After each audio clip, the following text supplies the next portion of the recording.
Bismillahirrahmanirrahim. Apa kabar sahabat-sahabat sekalian? Kembali lagi bersama YouTube channel MD Al-Abqari. Insya Allah di kesempatan kali ini kita akan membahas salah satu cabang dari ilmu bahasa Arab, yaitu tentang sorof. Nah, ada yang pernah mendengar kata sorof? Ya, sorof ini selalu identiknya berteman dengan ilmu nahwu.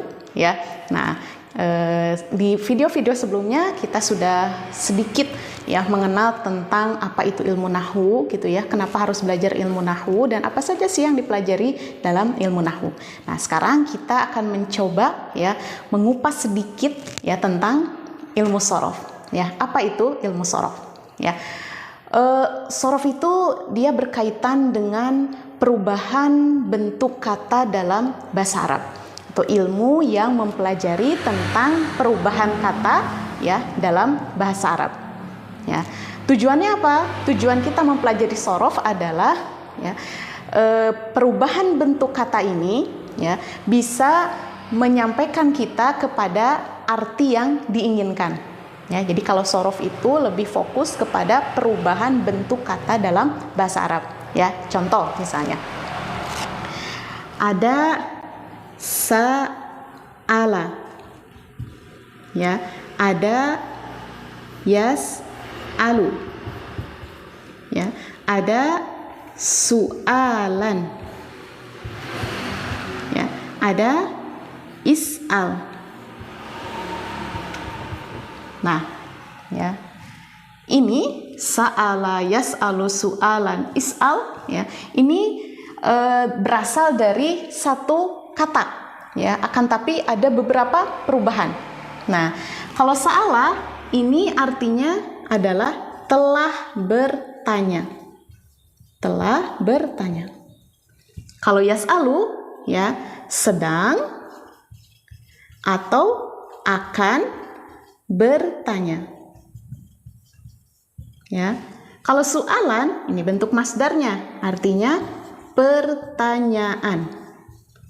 Nah, ini sudah menjadi bahasa Indonesia ya. Soal ya. Soal itu berarti dari bahasa Arab ya. Jadi soal. Nah, kalau ini bertanyalah. Ya, bertanyalah. Bentuk perintah. Nah, maka perubahan bentuk kata ini, nah inilah yang disebut dengan ilmu sorof. Ya. Jadi ketika kita akan menggunakan misalnya Aisyah telah bertanya kepada ibunya.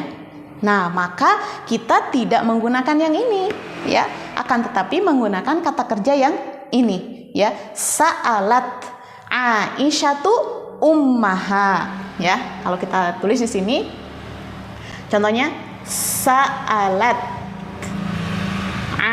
Aisyatu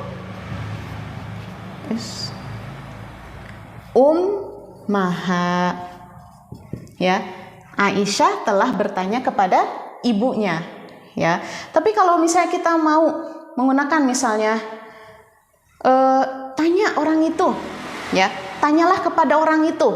Nah, maka kita tidak menggunakan yang ini atau yang ini, akan tapi kita menggunakan yang ini. Is'al ilaihi ya, tanyalah ke orang itu. Is'al. Nah, makanya tujuan dari ya pembelajaran ilmu sorof itu adalah kita bisa menggunakan kata ya yang sesuai dengan makna yang kita inginkan ya. Jadi inilah yang maksud dengan ilmu sorof, perubahan bentuk kata dalam bahasa Arab dengan tujuan apa? Supaya kita bisa menggunakan kata sesuai dengan makna yang kita inginkan. Itu adalah ilmu sorof.